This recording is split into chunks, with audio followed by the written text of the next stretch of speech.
Shalom, shalom, bienvenue dans notre émission 5 minutes d'édification avec la Rhapsodie des réalités.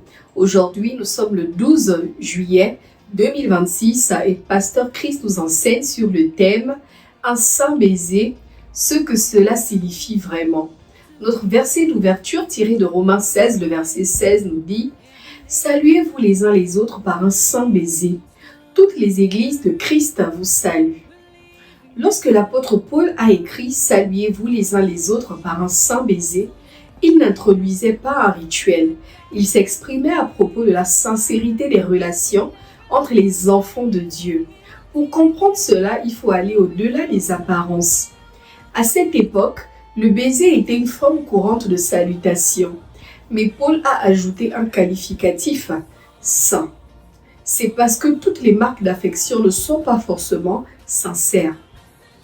Le Seigneur Jésus lui-même l'a souligné lorsque Judas est venu le trahir. La Bible dit « Et aussitôt, s'approchant de Jésus, il dit « Je te salue, Rabbi » et il le baisa avec empressement. Et Jésus lui dit « Ami, pourquoi es-tu venu ?» Alors s'étant approchés, ils mirent les mains sur Jésus et se saisirent de lui. Matthieu 26, du verset 49 au verset 50, version Darby. Le baiser de Judas n'était pas sincère. Il cachait une trahison. Lisez le récit de Luc.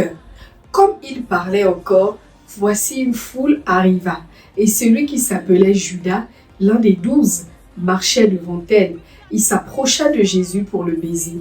Et Jésus lui dit, Judas, c'est par un baiser que tu livres le Fils de l'homme. Luc 22, versets 47 à 48. Alléluia. Nous allons maintenant prendre la prière. Veuillez répéter après moi, s'il vous plaît. Cher Père, je te remercie pour l'amour de Christ dans mon cœur. Je marche dans la sincérité, la vérité et l'affection authentique envers les autres. Mes paroles et mes actes sont cohérents, reflétant la nature de Dieu en moi. J'exprime l'amour divin avec pureté et sagesse. Au nom de Jésus, Amen. Nous avons les études approfondies. Si vous souhaitez poursuivre l'étude de notre merveilleux thème en lisant les Écritures dans Romains 12, verset 9, 1 Pierre 1, le verset 22 et 2 Corinthiens 6, le verset 6,